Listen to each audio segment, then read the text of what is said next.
Moïse faisait paître le troupeau de Jéthro, son beau-père, sacrificateur de Madian, et il mena le troupeau derrière le désert et vint à la montagne de Dieu à Horeb. L'ange de l'Éternel lui apparut dans une flamme de feu au milieu d'un buisson. Moïse regarda, et voici le buisson était tout en feu, et le buisson ne se consumait point. Moïse dit: je veux me détourner pour voir quelle est cette grande vision, et pourquoi le buisson ne se consume point. L'Éternel vit qu'il se détournait pour voir, et Dieu l'appela du milieu du buisson et dit: Moïse, Moïse. Et il répondit: me voici. Dieu dit: n'approche pas d'ici, ôte tes souliers de tes pieds, car le lieu sur lequel tu te tiens est une terre sainte. Et il ajouta: je suis le Dieu de ton père, le Dieu d'Abraham, le Dieu d'Isaac et le Dieu de Jacob. Moïse se cacha le visage, car il craignait de regarder Dieu. Genèse 22, 1 à 12. Genèse 22, 11 plutôt, 11 à 12. Alors l'ange de l'Éternel appela des cieux et dit: Abraham, Abraham. Et il répondit: me voici. L'ange dit: n'avance pas ta main sur l'enfant et ne lui fais rien, car je sais maintenant que tu crains Dieu et que tu ne m'as pas refusé ton fils, ton unique. Asseyez-vous, s'il vous plaît.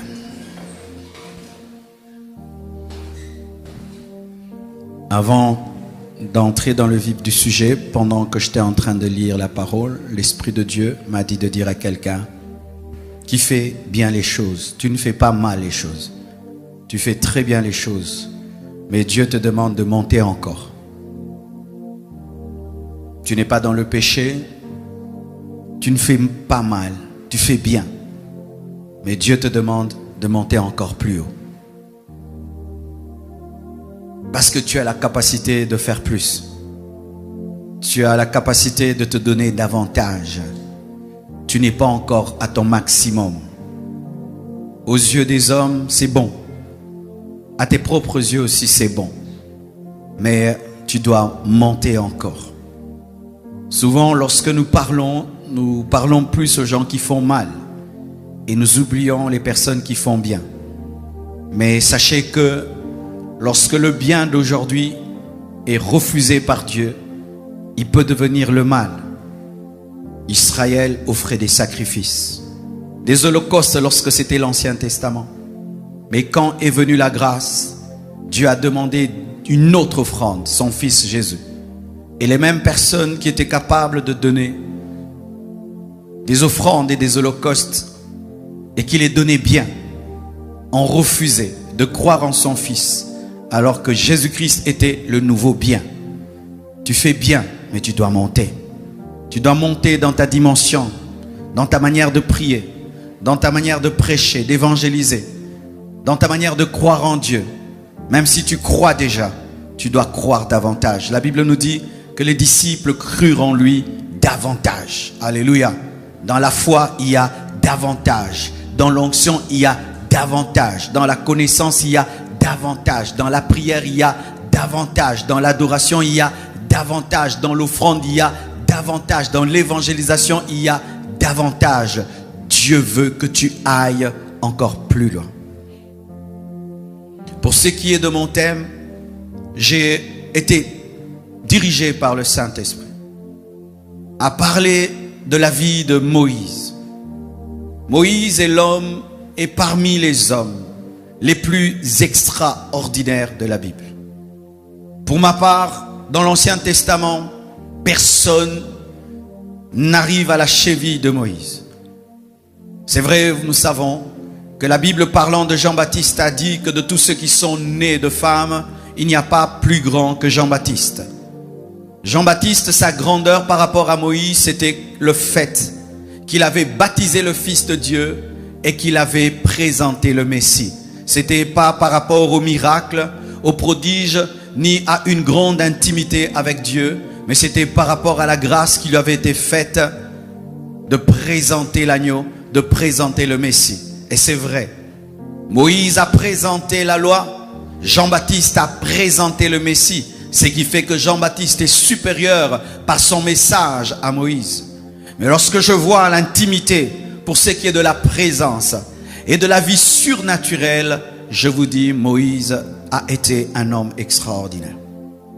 Et aussi l'avantage avec Moïse, c'est que on nous parle beaucoup de lui, de ses temps de force, de ses temps de faiblesse et des méandres de son intimité avec Dieu. On nous montre comment Moïse priait. On nous montre comment Moïse cherchait Dieu. Et c'est un grand exemple dans le domaine de la présence de Dieu. Aujourd'hui, je vais commencer. Je vais continuer dimanche. Et je continuerai encore. Et nous serons sur Moïse. Et nous serons grandement bénis. Cet homme a bougé le monde. Cet homme a ébranlé la plus grande puissance mondiale. Lorsque tu lis l'histoire de Moïse, tu risques d'être même complexé et croire que c'était un surhomme. Mais ce que j'aime dans la parole, c'est que Dieu présente comment Moïse est né. Il est né d'un homme et d'une femme comme toi. Et si Dieu a pu utiliser Moïse, il peut t'utiliser, car toi aussi tu es né d'un homme et d'une femme. Alléluia. Moïse était aussi un bébé. Et lorsqu'il est né, la Bible nous dit qu'il avait une particularité. C'était pas l'onction, c'était pas la prophétie, il était beau. À cause de sa beauté, ses parents ont décidé de ne pas le tuer, mais ils l'ont épargné et ils l'ont posé sur le Nil et Dieu l'a dirigé dans la maison de ses ennemis.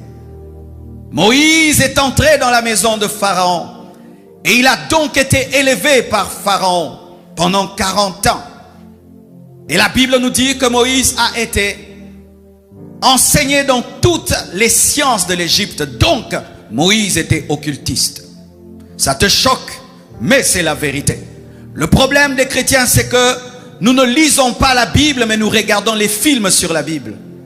Et ainsi, nous avons notre propre lecture intellectuelle de la parole sans laisser l'Esprit de Dieu nous enseigner les choses clairement. La Bible nous dit qu'il a été initié dans toute la sagesse de l'Égypte. Et quelle était la sagesse de l'Égypte? C'était l'occultisme, c'était la magie. Le pharaon était entouré de magiciens. Mais malgré que ce Moïse était devenu occultiste dans la maison de Pharaon, Dieu avait un plan dans sa vie. Frère, quelle que soit la maison dans laquelle tu es, quelle que soit la vie que tu es en train de mener, je crois que le plan de Dieu est plus puissant que ta maison, plus puissant que les démons qui te surveillent, plus puissant que les magiciens qui t'initient. Oh oui, j'aimerais parler à tous ceux qui sont dans l'occultisme. Dieu a un plan pour vous et tu peux devenir un pasteur, un docteur, un prophète. Dieu a un plan pour vous. J'aimerais parler à tous ceux qui sont dans la magie, tous ceux qui sont dans l'occultisme et dans les ténèbres. Vous pouvez être des Moïse et plus que des Moïse. Dieu est capable de vous sauver. Dieu est capable de vous changer. Il a sauvé un Paul qui était meurtrier. Il a sauvé un Moïse qui était initié à la magie égyptienne. Et il peut vous sauver. L'église doit s'attendre à voir des Moïse entrer à l'église. Le problème de l'église, c'est que nous voulons que des saints puissent servir Dieu.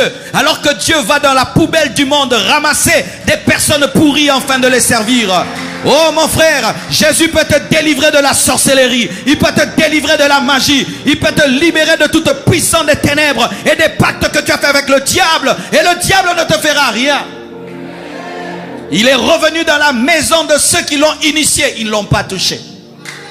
Tu peux sortir de la sorcellerie et on ne va pas te bouffer. Tu peux sortir de la magie, on ne va pas te bouffer. Tu es capable de le faire. Dieu avait un projet sur lui, mais il était dans la maison d'un magicien, initié, enseigné par le magicien. Moïse était préparé à devenir un pharaon, pour ceux qui ne savent pas. C'était un prince en Égypte, un militaire, un homme intelligent, un homme formé. Et alors là, commence une lutte. La Bible nous dit que lorsque Moïse est devenu grand, il a préféré, mes frères, l'opprobre de Christ que le luxe de la maison de Pharaon.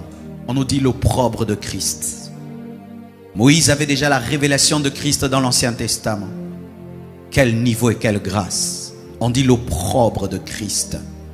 Il a préféré l'opprobre de Christ plus que l'honneur de Pharaon. Parce que le point zéro de Dieu est plus que le point 1000 du diable. Jésus mourant à la croix, point zéro a vaincu le diable. C'est pourquoi sa résurrection est une explosion. Car si je peux te vaincre par ma mort, qu'est-ce que je te ferai par ma vie? Si la mort de Christ nous donne la victoire sur le diable, alors la vie de Christ. Il a préféré l'opprobre de Christ qu'avoir le château de Pharaon. Et il avait un appel, mais n'avait pas la puissance de l'appel.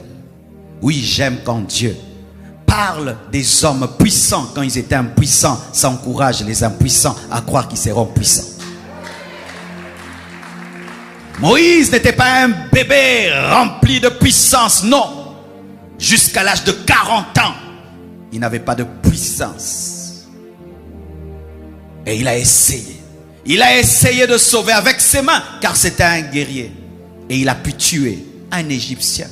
Mais Dieu n'avait pas besoin de tuer un Égyptien. Il avait besoin de tuer tous les fils aînés de l'Égypte. Et tu ne peux le faire avec tes armes. Tu ne peux le faire que par la puissance de Dieu. Il y a un temps dans nos vies, nous sommes comme ce Moïse qui cherche à libérer Israël avec ses mains. Où tu veux répondre à l'appel de Dieu avec ta force, ton intelligence. Tu essayes, on te chassera dans le désert. On ne répond pas à l'appel de Dieu naturellement, car l'œuvre de Dieu est surnaturelle. On ne répond pas à l'appel de Dieu avec ses muscles. Il te faut la puissance. On ne répond pas à l'appel de Dieu avec son âme. Je suis en colère, je vais délivrer. Il faut la révélation. Et il essaye, il tue. Et on le découvre.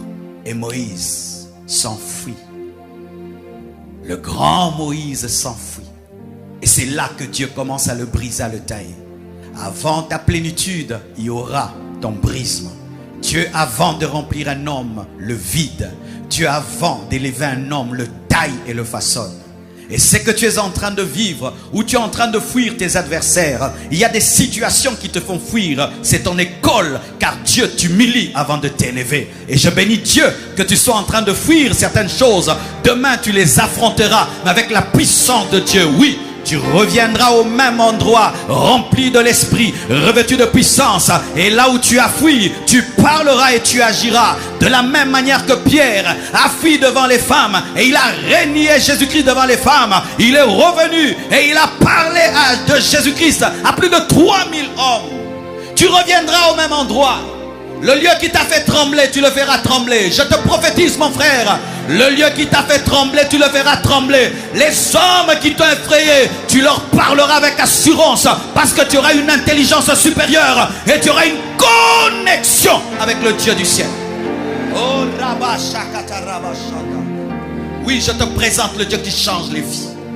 Je te présente le Dieu qui change la faiblesse en force. Je te présente le Dieu qui fait reculer pour propulser. Je te présente le Dieu qui vide afin de remplir. Il y aura toujours cette période dans ta vie. Car Dieu ne peut remplir un vase qui est déjà plein. Il doit te vider de ton assurance, de ton orgueil et de toutes tes capacités dont il a besoin afin de te remplir de lui-même. Et ça a pris du temps. Le grand Moïse se retrouve dans le désert. Il voit des femmes qui sont en train de puiser et qui sont malmenées. Toujours l'esprit de sauveur. Il utilise encore ses muscles et il les sauve. Ça lui permet d'avoir un mariage, mais ça ne lui donne pas l'alliance. Ça lui permet d'avoir une alliance avec une femme, mais pas une alliance avec Dieu. Et là, quelle humiliation. On lui donne un travail. Paître les brebis de Jéthro. C'est là que commence notre histoire. Il ne travaille pas pour lui-même. Il travaille pour son beau-frère. Quelle humiliation. Lui qui était avant un prince devient un berger. Et quel genre de berger? Pas un berger autonome, non. Dépendant de son beau-père. C'est son beau-père qui le paye à la fin du mois. C'est son beau-père qui l'envoie. Oh Moïse, va à droite, va à gauche, va à ceci. Le grand prince devient berger. N'abandonne pas lorsque tu deviens un prince berger. Le berger va devenir prophète. N'abandonne pas lorsque tu recules. C'est pour que tu puisses sauter. N'abandonne pas lorsque ta vie semble reculer. Ce n'est pas une régression, c'est une direction. Ce n'est pas une régression, c'est une direction. Car tu ne rencontreras pas le buisson ardent dans la maison de Pharaon, mais tu rencontreras le buisson ardent en train de paître les brebis de Jéthro. Oh, gloire à Dieu. Oh, ma sœur, c'est toi qui laves les assiettes le matin. Dieu te rencontrera en train de laver les assiettes. Parce que pendant que tu laves les assiettes, tu chantes et tu adores et tu parles en d'autres langues. Et un jour, tu seras baptisé du Saint-Esprit. Tu auras encore une onction plus grande, une révélation plus grande. Pendant que tu fais des basses besognes, c'est alors que Dieu te prépare à des grands travaux. Sois prêt, bientôt Dieu changera ta vie. Je te dis, sois prêt, bientôt Dieu changera ta vie. Et la Bible nous dit, le grand Moïse est en train de paître les brebis. Et il avait une habitude.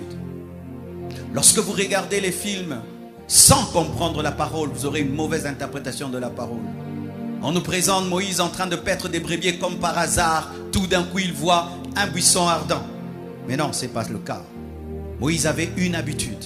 C'est que lorsqu'il allait paître les brebis, il en profitait pour aller à la montagne de Dieu, à Hébron. C'était une habitude.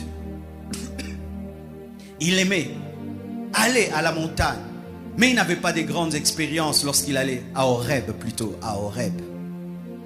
Mais il allait.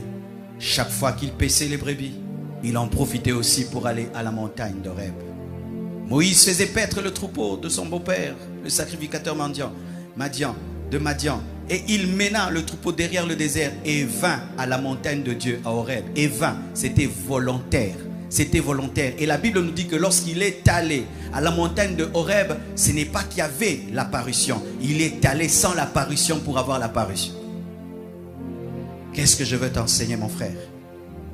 Continue dans tes programmes de prière. Même si tu ne vois rien, un jour tu verras quelque chose. Continue à jeûner comme tu jeûnes. Un jour tu verras quelque chose. Continue à aller à Horeb. Un jour tu auras une apparition. Continue à prier à 4 heures du matin. Un jour tu auras une apparition. Continue à prier à 9 heures, à 10 heures. Je ne connais pas ton programme, mais un jour le naturel sera changé en surnaturel. Oh, donne-moi un amen. Des fois il faut avoir la monotonie pour vivre la transformation. Car la vie est aussi tenue par la monotonie. La respiration est monotone mais te fait vivre. Le cœur est monotone mais il te fait vivre. Tes poumons sont monotones mais te font vivre. Des fois il faut être monotone pour entrer dans la transformation. Tu vas au Horeb, tu vas au Horeb, tu vas au Horeb, tu vas au Horeb. Et un jour, buisson ardent. Tu vas à la chambre haute, tu vas à la chambre haute. Un jour, une apparition. Tu vas. Et puis un jour. N'arrête pas de faire ce que tu fais de manière régulière. Un jour, il y aura une transformation dans ce que tu fais habituellement. Jésus avait l'habitude de se lever et de précéder le soleil en prière. Et un jour, en priant, sa transpiration est devenue du sang.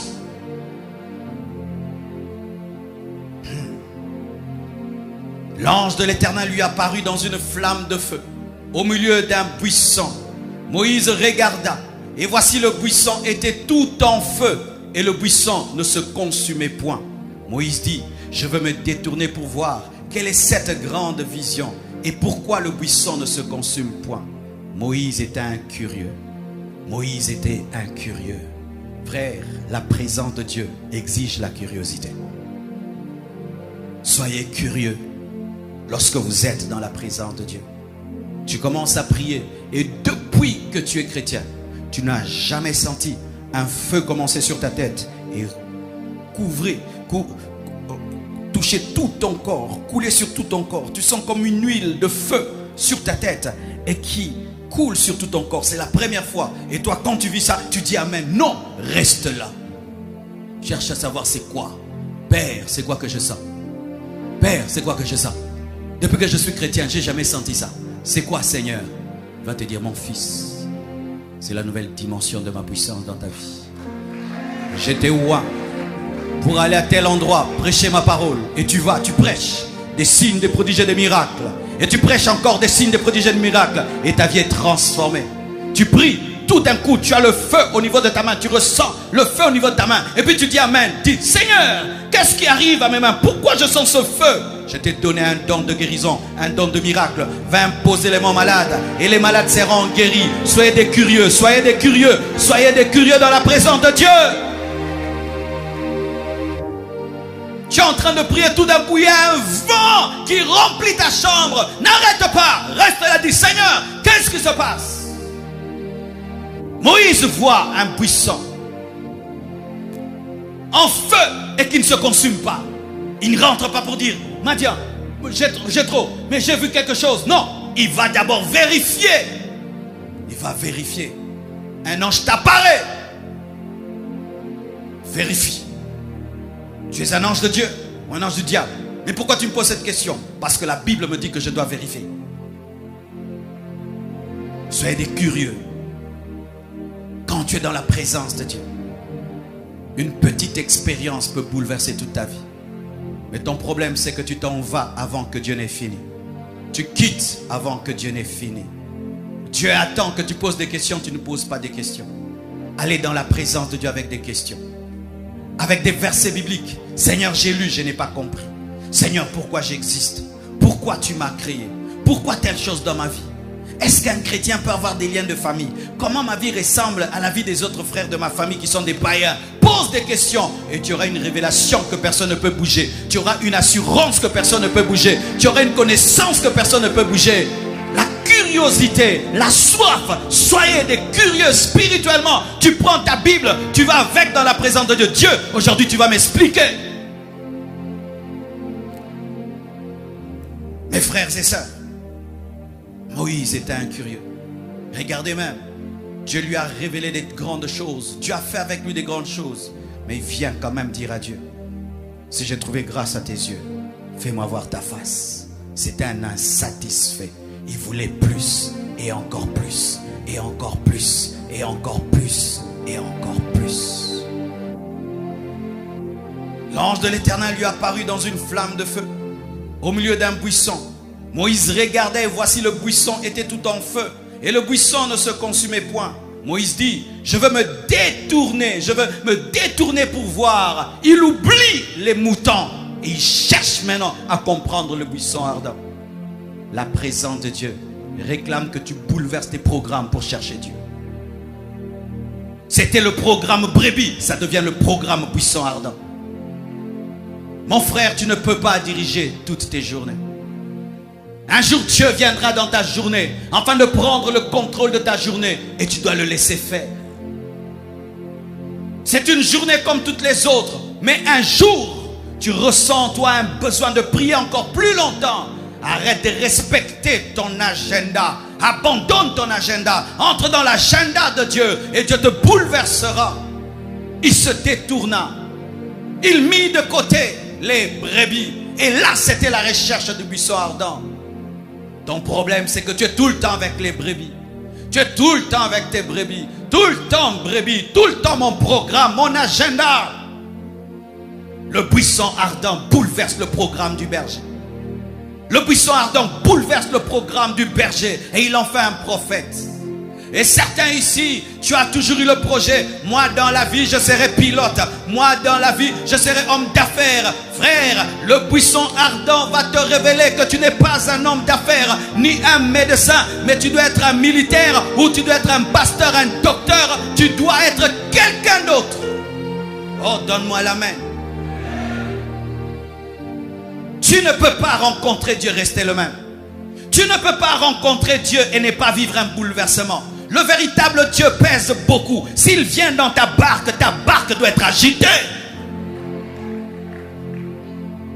Je voulais être ingénieur en aéronautique. C'était ça mon projet, être ingénieur en aéronautique. Parce que ça sonnait bien. Mais le projet de Dieu, c'était que je sois pasteur. Et je vous assure, il fallait que je sois pasteur. Je suis né pour être un prédicateur. J'ai été créé pour être un enseignant de la parole. J'ai été créé pour bombarder la parole. Le Dieu qui t'a créé sait pourquoi tu existes. Et au buisson ardent, il va révéler pourquoi il t'a créé. Que tu n'es pas un berger, que tu n'es pas un prince d'Égypte. Tu es un prophète. Mais tu dois accepter de mettre de côté ton programme. Lundi, c'est ma journée de repos. Et tu veux te reposer, Dieu te dit prie. Prie. Samedi, c'est ma journée de pause. Tu veux te reposer, Dieu te dit prie. Lundi, moi je fais ceci, Dieu te dit prie. Laissez-vous bouleverser. La présence de Dieu exige que tu acceptes le shift, que tu acceptes le bouleversement, que tu acceptes la modification de ton agenda. L'ange de l'Éternel lui apparut dans une flamme de feu au milieu d'un buisson. Moïse regardait, voici le buisson était en feu. Et le buisson ne se consumait point. Il s'agissait d'Israël qui était torturé en Égypte, mais qui croissait. Moïse dit, je veux me détourner pour voir quelle est cette grande vision et pourquoi c'était un homme qui avait des questions. Le buisson ne se consume point. L'Éternel vit qui se détournait pour voir. Et Dieu l'appela du milieu du buisson et dit, Moïse, Moïse. Et il répondit, me voici, Dieu te connaît. Dieu connaît ton nom. Dieu connaît ton nom. Quand tes parents te donnaient un nom, Dieu a vu et il connaît ton nom. J'aimerais te dire que Dieu connaît ton nom. Dieu connaît ton nom. Alléluia. La présence de Dieu exige l'intimité. Alléluia. Dieu appelle Moïse 2 fois. Quand Dieu m'appelle, il m'appelle Marcelo. Il ne m'appelle pas Pasteur Marcelo. Il m'appelle Marcelo. Et quand tu appelles Marcelo, ça veut dire c'est l'intimité. La présence de Dieu exige l'intimité. Anne-Marie, Dieu te connaît. Jeanne, Dieu te connaît. Papi, Dieu te connaît. Dieu te connaît. Moïse, Moïse. Je ne connais pas tous vos noms, mais Dieu connaît tous vos noms. Et c'est ce qui est essentiel. Le président de la République ne connaît pas ton nom, mais Dieu, le roi des rois, le Seigneur des seigneurs connaît ton nom. Et donc lorsque tu entres dans sa présence, sache que tu entres dans la présence d'un intime,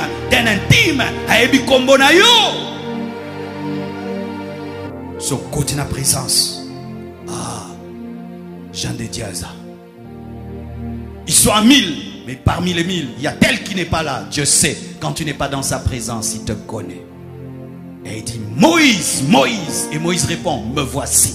Me voici, c'est dire quoi? Je suis présent dans ta présence.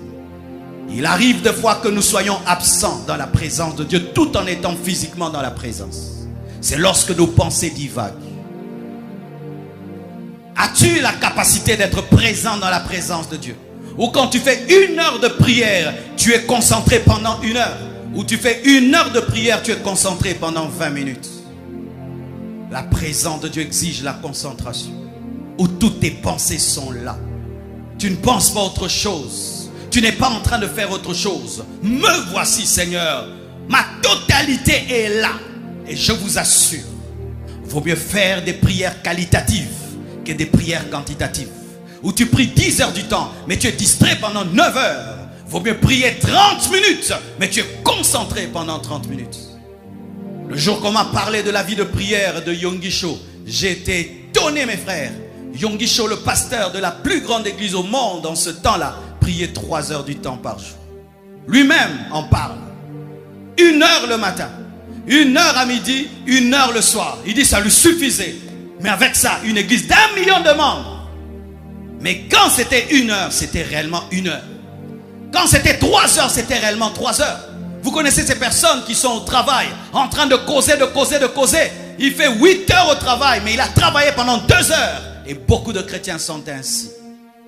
Il prie, mais il pense. Il prie, mais il réfléchit. Il prie, il s'arrête. Il prie. Mais non, frère, sois présent dans la présence. Et tu vas voir ce qui va t'arriver. Moïse, Moïse, me voici. Des fois, Dieu t'appelle, tu n'entends pas parce que tu penses à autre chose. As-tu la capacité de te tenir devant Dieu sans somnoler? As-tu la capacité de te tenir devant Dieu sans dormir? C'est pourquoi je vous donne ce conseil. Lorsque vous recherchez la présence de Dieu, donnez à Dieu vos meilleurs moments. Ne donne pas à Dieu le temps où tu es fatigué. Ne donne pas à Dieu le moment où tu n'es pas au meilleur de ta forme. Regarde certaines choses dans ta vie, quand tu veux les faire, tu cherches à être au meilleur de ta forme. Mais quand il s'agit de Dieu, tu lui donnes les temps où tu es fatigué et tu es en train de somnoler. Dieu ne veut pas un adorateur somnolent. Dieu veut un adorateur concentré. Et si tu veux atteindre ce niveau, tu dois préparer tes moments de prière. Tu dis, je prie, je dors pour prier. Je me dégage de mes rendez-vous pour prier. Quand j'aurai fini ceci avec les autres, je prie. Tu dois préparer, ça se prépare. Si tu veux prier et être concentré, tu dois te préparer. Sinon, tu prieras en dormant. Tu vas prier en train de réfléchir. Tu vas prier en train de téléphoner. Tu vas prier en train de causer. Tu vas prier en train d'arrêter de prier encore. Non, frère. Moïse, me voici.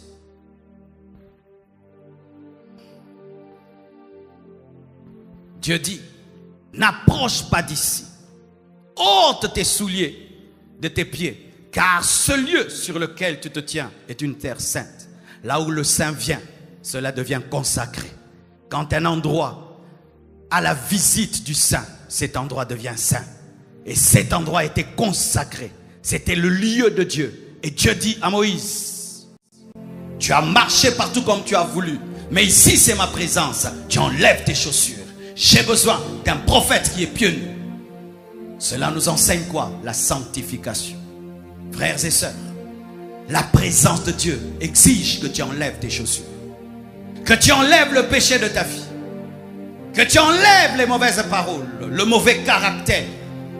Il y a des personnes qui doivent quitter ta vie. Ce sont des souliers. Il y a des relations qui doivent quitter ta vie. Ce sont des souliers. Des relations toxiques.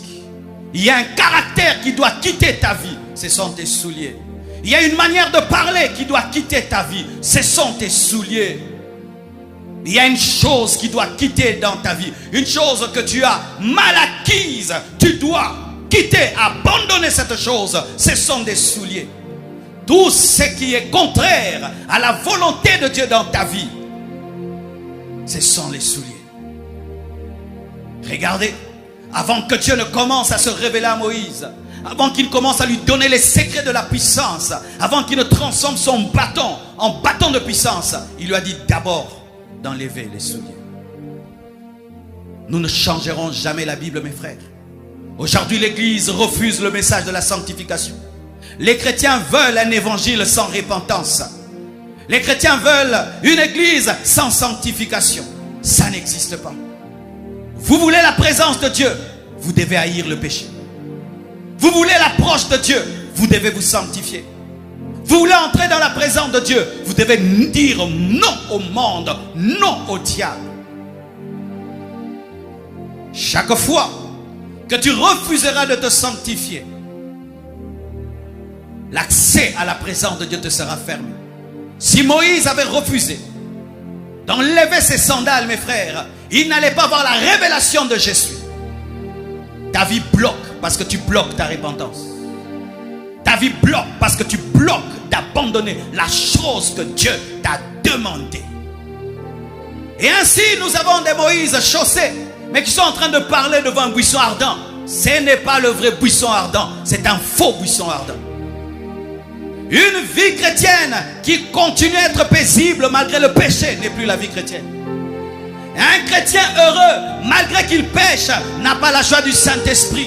C'est une fausse joie, fabriquée et créée. Nous, les chrétiens, nous trouvons notre joie dans la communion avec Dieu. Et lorsque tu pêches, tu n'as pas de joie. Un véritable chrétien ne peut pas avoir la joie dans le péché.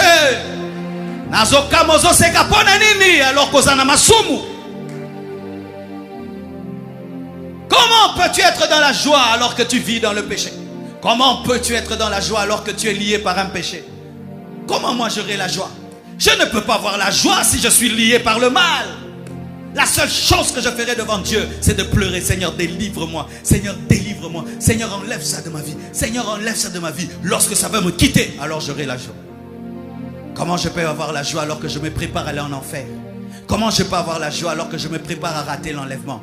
Comment je peux avoir la joie alors que je sais que je suis déconnecté de Dieu? Comment je peux avoir la joie alors que je sais que si je meurs, j'irai en enfer? Comment j'aurai la joie alors que je sais que si Christ revient, il va me laisser? Comment j'aurai la joie? Vous devez enlever le péché de vos vies. Et je t'assure, frère, lorsque tu as vécu longtemps dans un péché et tu l'abandonnes, tu recevras une paix et une joie, je t'assure. Et ce jour-là, quand tu vas prier, tu vas sentir les portes s'ouvrir.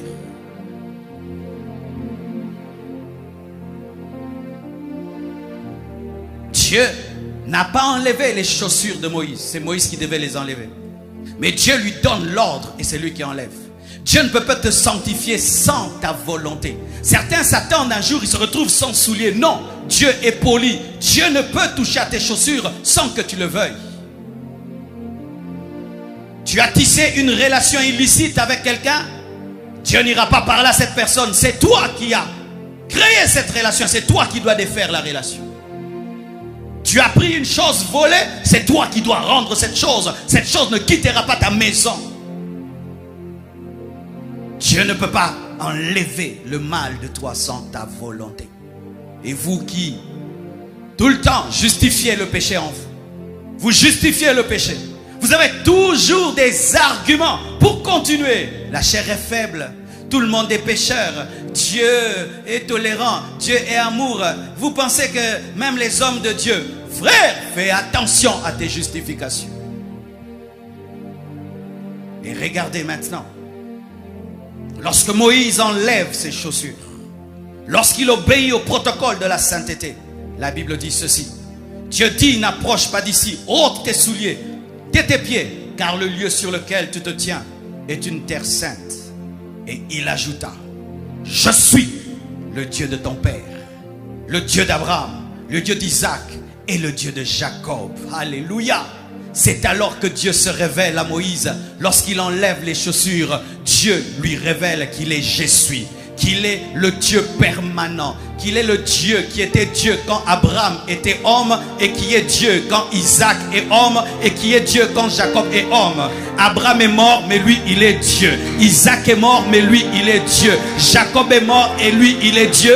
Et Moïse est mort, il est resté Dieu. Il s'est présenté comme le Dieu en qui il n'y a ni ombre de changement et de variation. Il s'est présenté comme celui qui n'a ni commencement ni fin. Il s'est présenté comme celui qui ressuscite les morts, car il n'est pas le Dieu des morts, mais il est le Dieu de vivants. Et s'il dit qu'il est le Dieu d'Abraham, donc il va ressusciter Abraham, donc il va ressusciter Isaac, donc il va ressusciter Jacob. Il s'est présenté comme le Dieu incréé mais créateur de toutes choses. Il s'est présenté comme le Dieu qui subsiste après la mort de ses serviteurs. Abraham est parti, mais il est resté Dieu.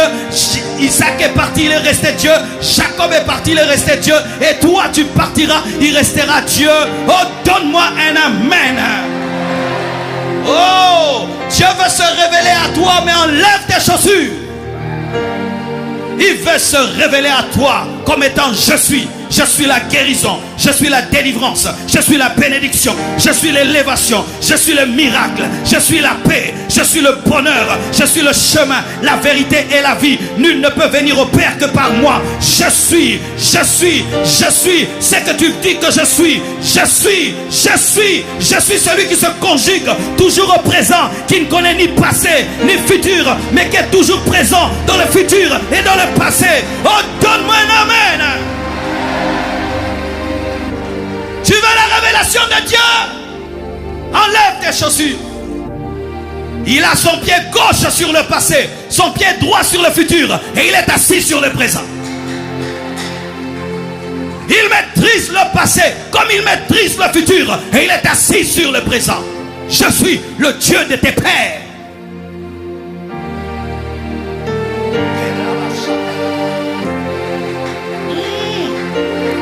Moïse, tu as besoin de la connaissance de Dieu parce que bientôt tu vas rencontrer Pharaon.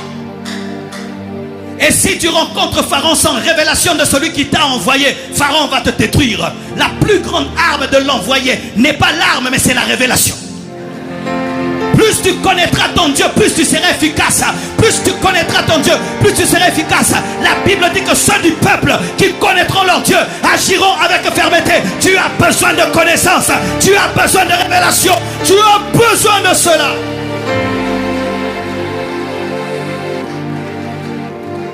Le combat est grand, tu dois manger la connaissance. Le futur est grand, tu dois manger la connaissance. Jésus est en train de voir des adversaires puissants. C'est pourquoi tu dois être puissant dans la révélation. L'Éternel voyait qu'il y avait des magiciens de l'Égypte qui attendaient Moïse. C'est pourquoi il devait avoir la révélation que je suis et je suis. Je suis la lumière quand tu veux la lumière. Je suis les ténèbres quand tu veux les ténèbres. Je suis le goudron lorsque tu veux diviser en deux la mer rouge. Je suis, je suis, je suis, je suis. Et Rabashaka. Ta vie changera lorsque tu enlèveras tes chaussures. Enlève tes chaussures et il va te révéler qui il est. Il va te révéler qu'il était de votre famille. Je suis le Dieu de tes pères. Nazalaka na famille Nabino.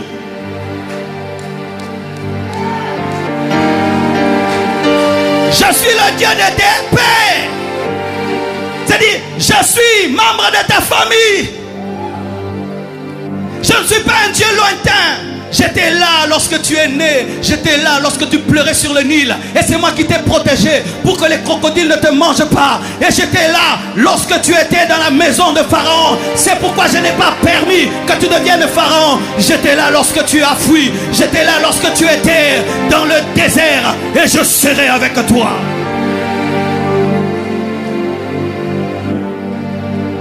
Lorsque Moïse reçut la révélation que celui qui lui parlait, c'était le Dieu de son père, de ses pères, le Dieu d'Abraham, le Dieu d'Isaac, le Dieu qui a permis à Abraham d'avoir un enfant alors que sa femme était doublement ménopausée, le Dieu qui était avec Isaac et qui lui a donné Jacob, le Dieu qui était avec Jacob et qui lui a donné Judas, qui lui a donné Joseph, et le Dieu qui a donné à Jacob Lévi, et Moïse est venu par Lévi.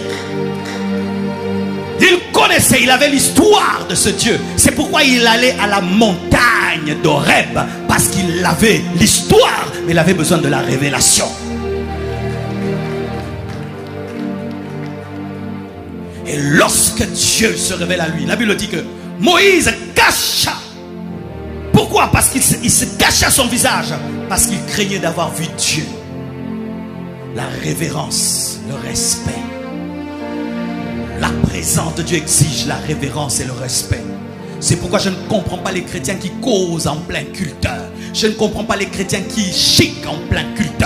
Je ne comprends pas les chrétiens qui téléphonent en plein culte. Je ne comprends pas les chrétiens qui marchent, qui descendent et qui montent en plein culte. Je ne comprends pas cela. Quand il s'est rendu compte qu'il n'était pas que devant un arbre, mais qu'il était devant Dieu, il a dit: je vais mourir car j'ai vu la face. La présence de Dieu exige la révérence. C'est pourquoi Paul dit que nous devons servir Dieu avec crainte et tremblement. Nous ne devons pas servir Dieu sans crainte.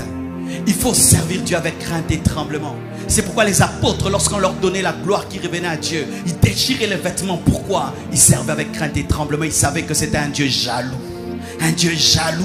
Un Dieu jaloux. Oh. Mais une chose que j'aimerais que tu apprennes aussi, c'est que des fois nous tombons dans les extrêmes. La révérence devient la peur. Dieu ne veut pas que tu aies peur de lui. Dieu veut que tu le respectes. Mes enfants n'ont pas peur de moi. Mes enfants me respectent. Mon fils est mon ami, mais il me respecte. Mon fils me respecte, mais n'a pas peur de moi. Mais certains chrétiens tombent dans le piège. C'est que lorsque la présence de Dieu descend, ils ont peur. Ce sont les sorciers qui doivent avoir peur, pas toi l'enfant. Car la puissance de Dieu n'agit pas contre toi, mais agit en ta faveur. Lorsque la gloire de Dieu sature l'église, un véritable enfant de Dieu est dans la joie. Il dit: papa est là. Regardez Pierre, la gloire de Dieu resplendit sur la montagne de la transfiguration. Il dit quoi? J'aimerais faire 3 temps de rester ici. Il n'a pas envie de fuir, il a envie de rester. Jean dormait sur la poitrine de Jésus. Il dormait là, sur la poitrine du feu dévorant.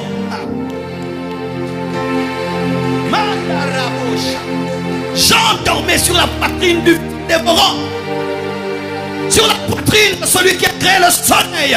Il dormait là, mais il le respectait, il l'honorait. Arrêtez d'avoir peur de la présence de Dieu.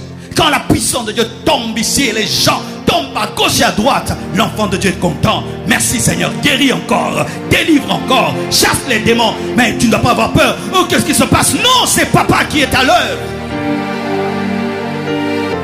C'est papa qui est à l'œuvre. C'est pourquoi la Bible nous dit que lorsque Dieu a appelé Moïse au sommet du Sinaï, même s'il y avait des trompettes et des éclairs et des tremblements de terre, Moïse montait. Trompette, il monte. Tremblement, il monte. Pourquoi? Papa. C'est le Dieu de mes pères. C'est le Dieu d'Abraham. C'est le Dieu d'Isaac. C'est le Dieu de Jacob. C'est le Dieu de Lévi. C'est le Dieu de mon père.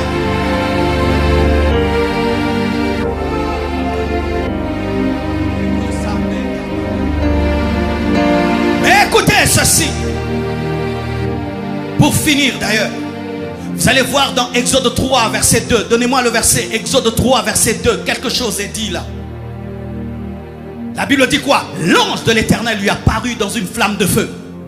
Tout ce qui est arrivé là, c'était avec un ange. Le buisson ardent, c'était un ange qui était dans le buisson ardent. L'ange de l'Éternel. Vous allez voir aussi dans Genèse 22, verset 11 à 12. On nous parle toujours de l'ange de l'Éternel. Appela des cieux et dit Abraham, Abraham. Et il répondit, me voici. Comme avec Moïse, on a dit, Moïse, Moïse.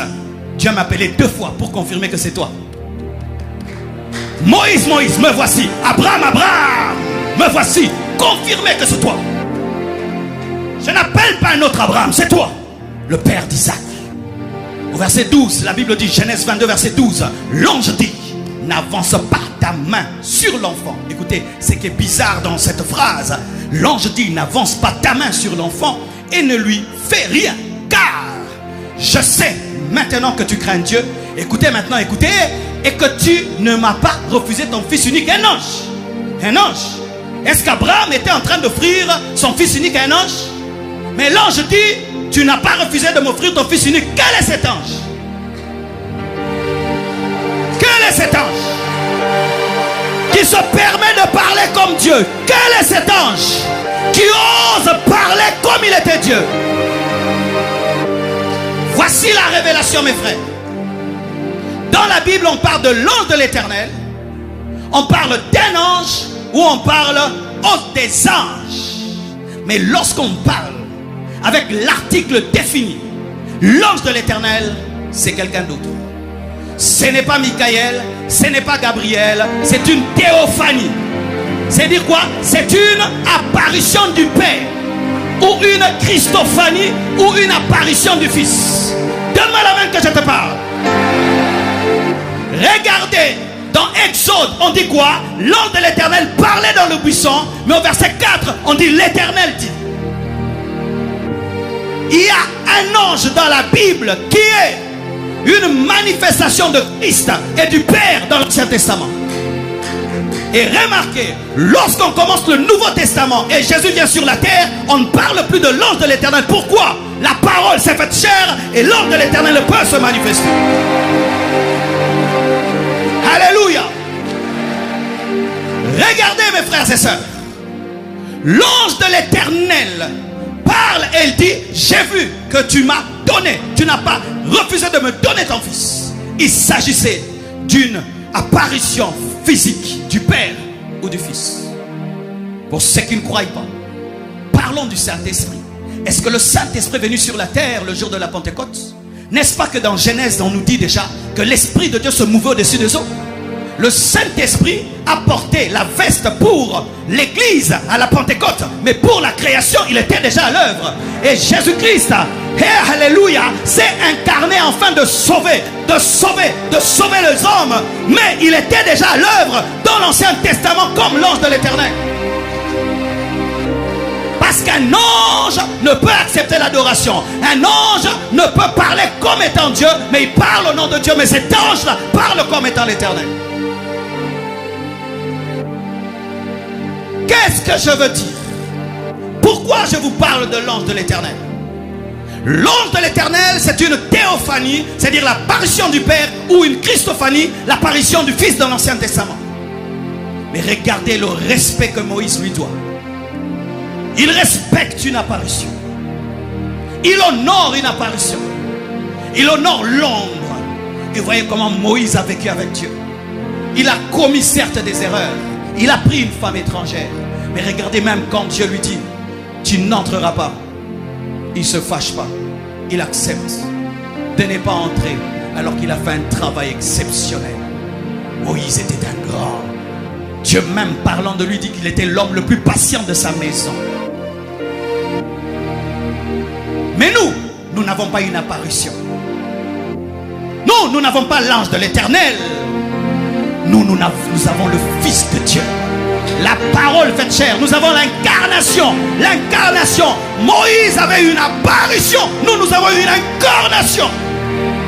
Nous avons l'incarnation. Et quand je compare Paul et je compare Moïse, Paul est supérieur à Moïse.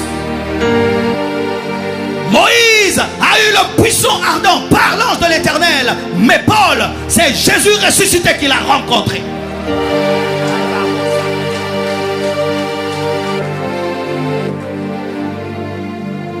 Frères, sœurs, nous sommes dans la dispensation prophétisée et annoncée par le prophète Ésaïe. Nous sommes dans la dispensation que les prophètes ont attendu voir et qui n'ont pas vu. Ils les ont salués de loin parce que ces choses appartenaient à notre temps. Mais nous avons cela. Mais qu'est-ce que nous en faisons? Qu'est-ce que nous en faisons, mes frères?